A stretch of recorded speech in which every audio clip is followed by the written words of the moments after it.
Okay, welcome my chess friends and welcome to another chess video.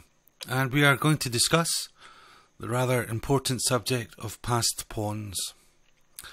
Now, a passed pawn by definition is simply a pawn that has no opponent, direct opponent on the same file, or any opponents on the adjacent files. And you can see that in this instance, this pawn here on b5 is a passed pawn by definition, and this pawn here on g3 is a passed pawn by definition because there is no pawn opposing it and there is no pawns which can oppose it on the adjacent files. Now passed pawns come in two types. There are unprotected passed pawns, as you can see in this example here. This pawn is not protected, nor can it be protected, and neither can this pawn here. So these are unprotected passed pawns. And just let me show you an example of a protected passed pawn. And here, dear chess friends, we have an example of protected passed pawns. You can see that this pawn here on b4 is protected by other pawns, and this pawn here on f5 is also a protected passed pawn. And these are much stronger than unprotected passed pawns simply because they do not require any support by the chess pieces. Passed pawns like this are considered to be strong pawns, for in comparison with other pawns, they have better chances to advance and to reach promotion on the 8th or the 1st rank. And of course, such pawns are important in not only making an evaluation of the chess position, but in an estimation of our own strategy with regard to the chessboard. And the closer the game gets to an ending, the more important passed pawns become. Now, but the question that we are want to ask ourselves is, how can we create a passed pawn, and how can it be helped to become a queen? And if our opponent possesses a passed pawn, what are some ideas, strategic concepts that we can use in order to neutralize its effect? There are different ways to create a passed pawn, but among the most frequent are simply eliminating the opponent's pawns which are located in front of our pawn. And to remove the enemy's pieces from the path of our pawn, we can exchange these pawns for some of our own pawns. We can sacrifice a piece or a pawn, or we can launch a purposeful attack to win them. For example, in this diagram we can see that there has already been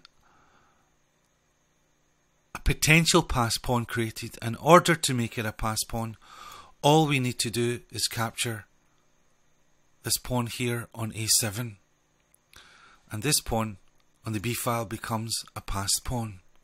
And of course the same can be said of the c pawn. All we need to do is capture this pawn and the c pawn becomes passed. In this instance, what black will do is simply sacrifice a piece. Bishop takes h3, pawn takes h3, and he has created a passed pawn. And this simply illustrates the piece sacrifice, helping us to create a passed pawn. And we'll look at some amazing games by chess masters where they sacrifice a piece in order to create a passed pawn.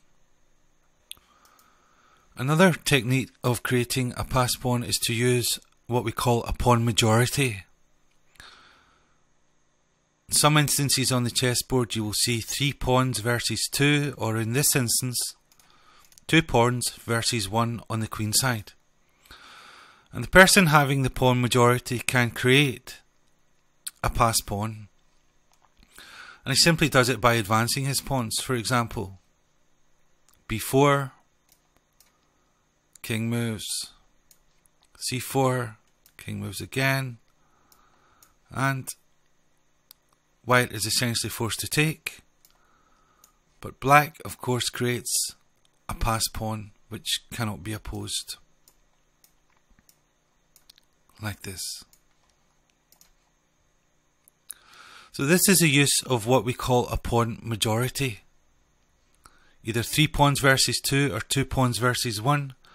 And we can advance these pawns against the minority and of course create a passed pawn. There is, however, one little rule that we should bear in mind. And that is that it is better to advance the pawn first which has no pawn in front of it.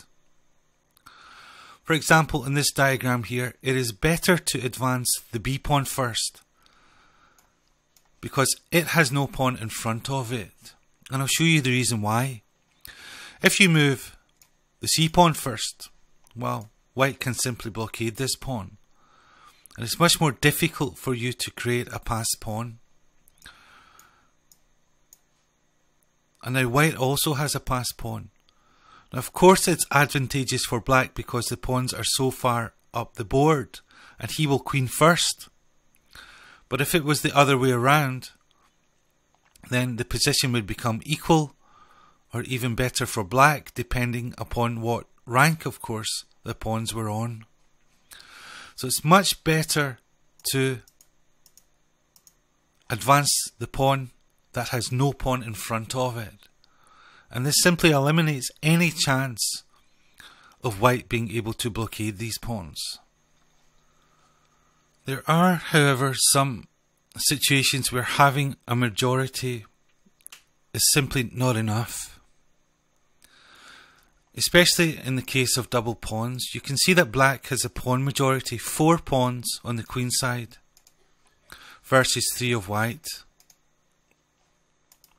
But because his pawns are doubled, it is difficult or almost impossible for him to create a passed pawn there. And he is essentially, in practical terms, playing with a pawn down. You get situations like this from certain chess openings, for example the Scotch opening or the Roy Lopez exchange variation.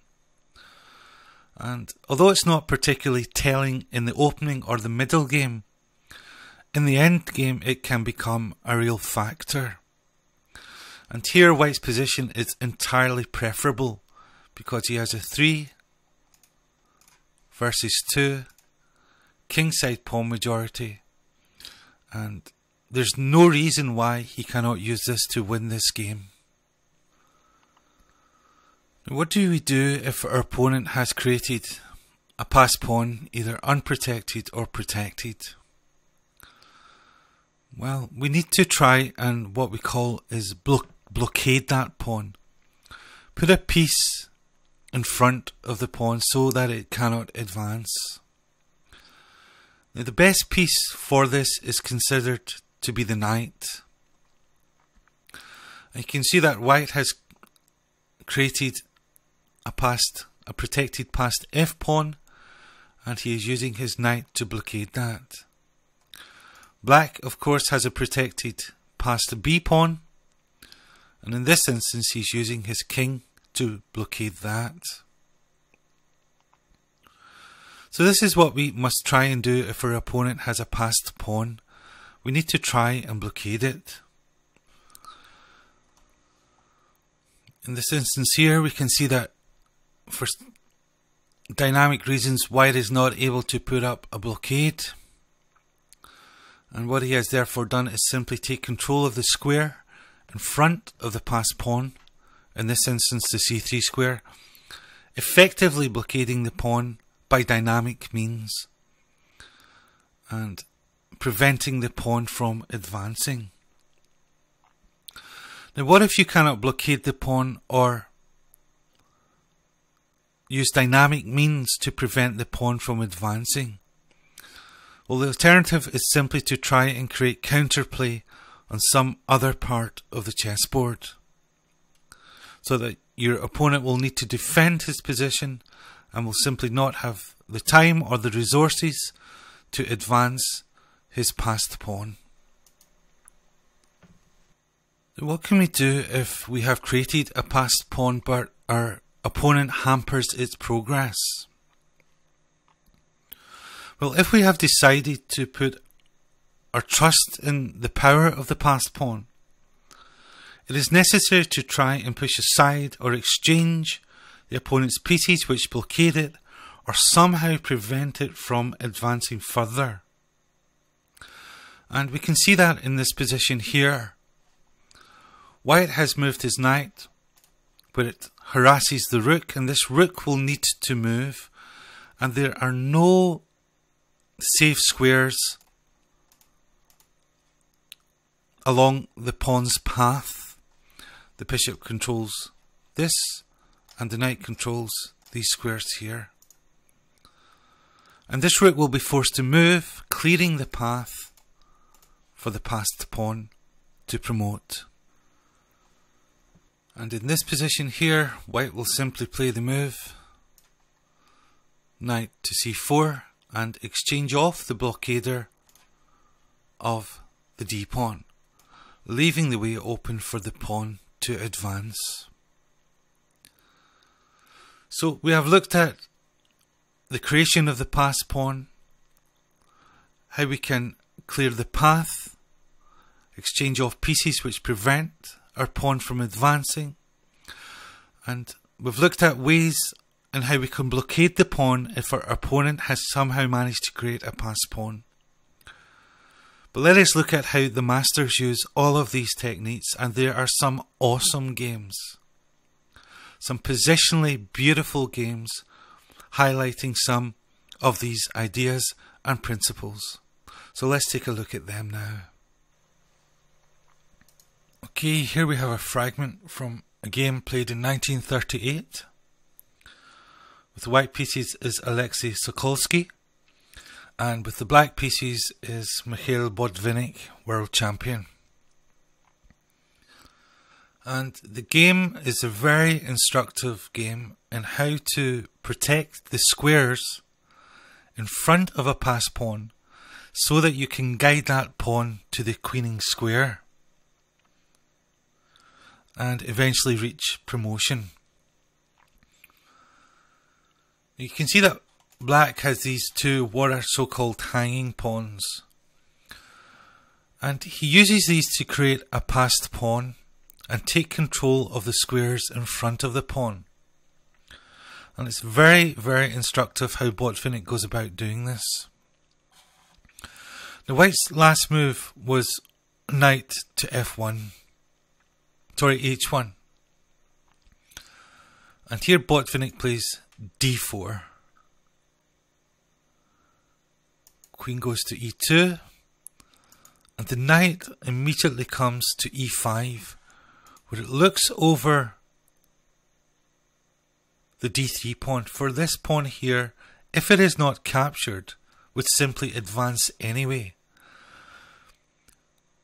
So white is essentially forced to capture this pawn. E takes d4, c takes d4, and Botvinnik has created a passed pawn. You can see that it has nothing, no pawns oppose it on the d file, and there is no adjacent pawns on the c and the e file to oppose it either. This bishop cuts across this diagonal, and in conjunction with the knight, takes control of these two squares in the pawn's path. Rook takes c8, and here Botvinnik plays bishop c8. And this bishop will come to the g4 square, where in conjunction with this other bishop here and the knight, it will control all of the squares in front of this passed pawn. Rook to e1. d3, pushing the pawn, supported by the knight and the rook. Queen to d1. Bishop g4, chasing the queen away. And of course f3 in this position is not possible, but I don't simply have time to go into all the variations. Just take my word for it, it is not possible. Queen to a1, d2, rook takes e5, and the pawn queens.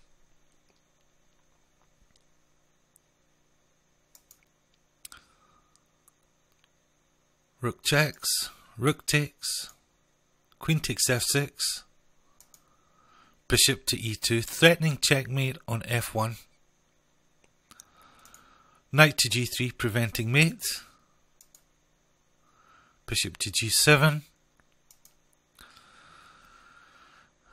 white played queen to c6, attacking the undefended rook, and here Botvinnik played a rather beautiful move.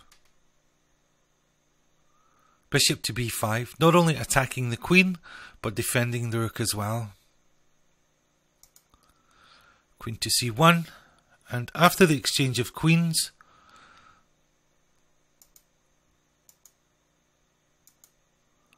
white is essentially lost.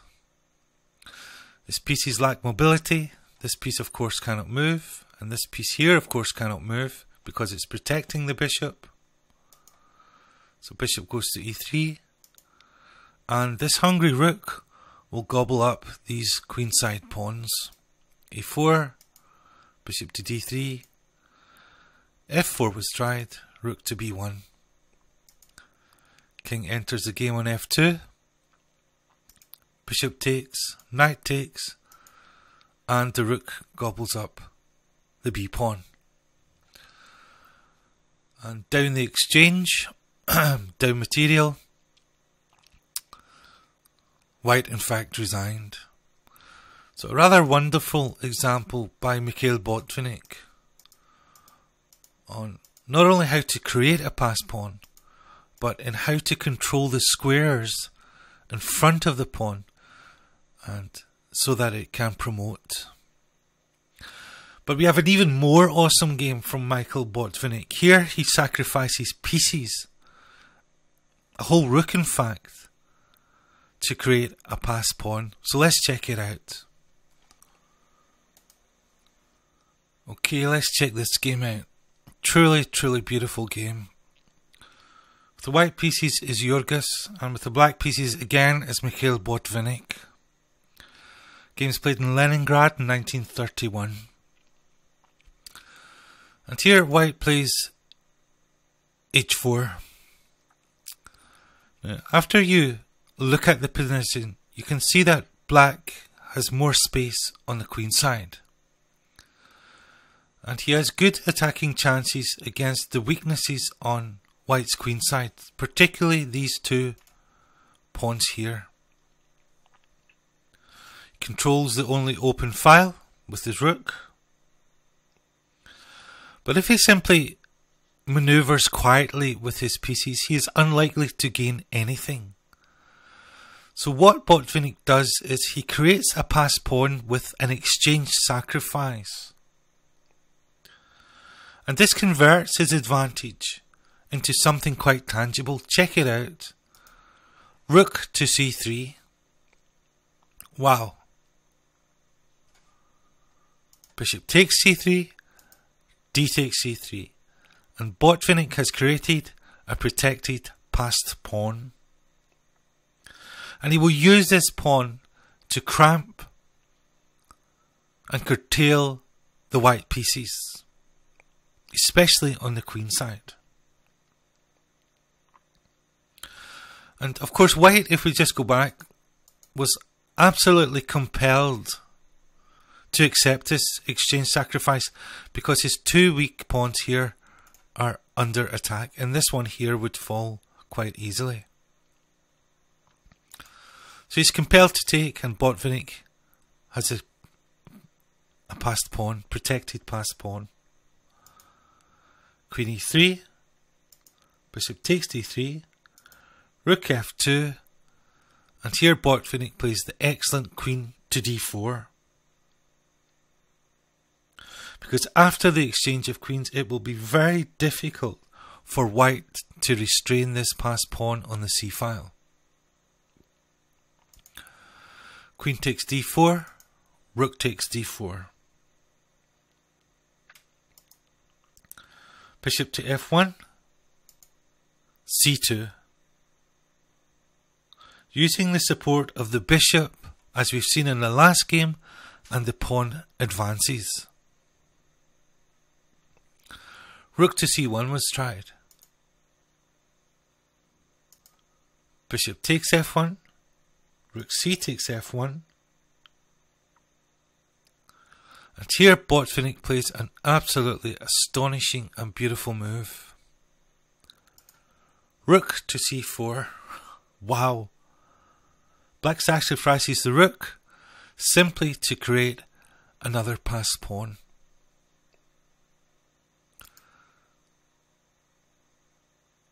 Bishop b takes c4, sorry. Bishop to c5, pinning the rook. Bishop takes. And look at that. Two beautiful passed pawns on the queen side. The result of the exchange sacrifice of one rook and the absolute sacrifice of another rook. And here white in fact resigned, because it's well known that even a rook cannot stop two connected passed pawns when they are on the 6th or 7th rank like this. So a truly beautiful positional game from Mikhail Botvinnik. Okay, here's a fragment from the Russian Championship, played in Leningrad in 1971. And with the white pieces is world champion Anatoly Karpov, and with the black pieces is Leonard Steen. And if you look at the position, you can see that white has a pawn majority on the queen side. 2 versus this one pawn here. And he uses this pawn majority to create a passed pawn. And here Karpov plays the excellent b5. C takes b5 was played.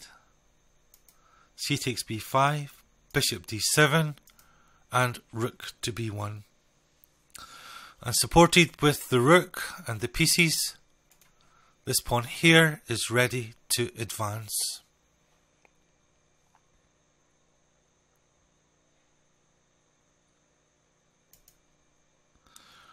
Rook to c8,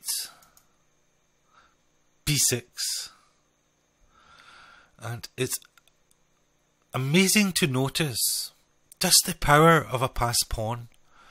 How this one little farmer here, this pawn, can create havoc against the mighty pieces of Black's army, simply because it is so far advanced and because it's protected by the pieces.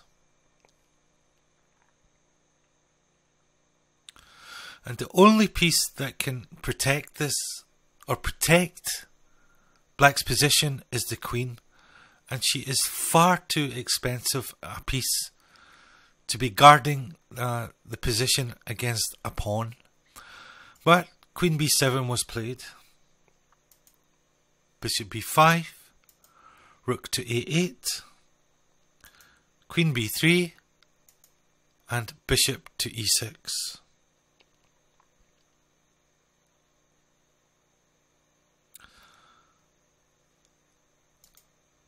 Queen to b4,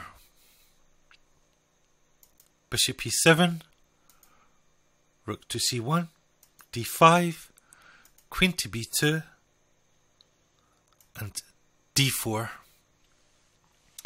And here Black has created a passed pawn of his own, but the difference is absolutely telling. Whereas White's passed pawn is supported by the knight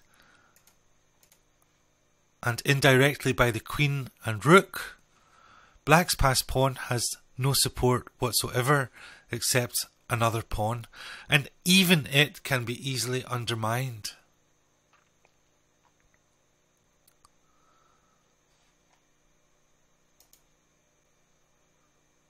bishop b4, bishop g5, trying to chase away the rook. Rooks are exchanged. Queen to e2.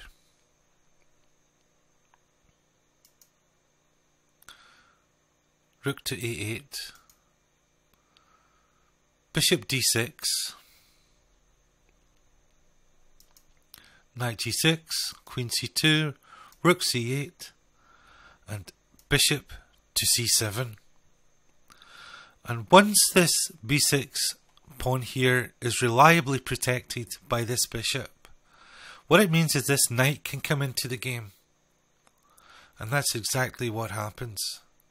Bishop to d8 and knight to c5, taking advantage of the c5 square that was once protected but is now no longer protected.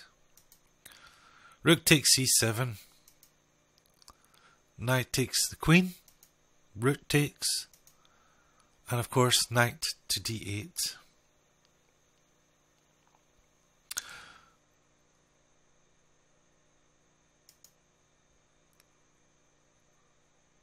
The game goes on, but of course it's somewhat hopeless after this move here.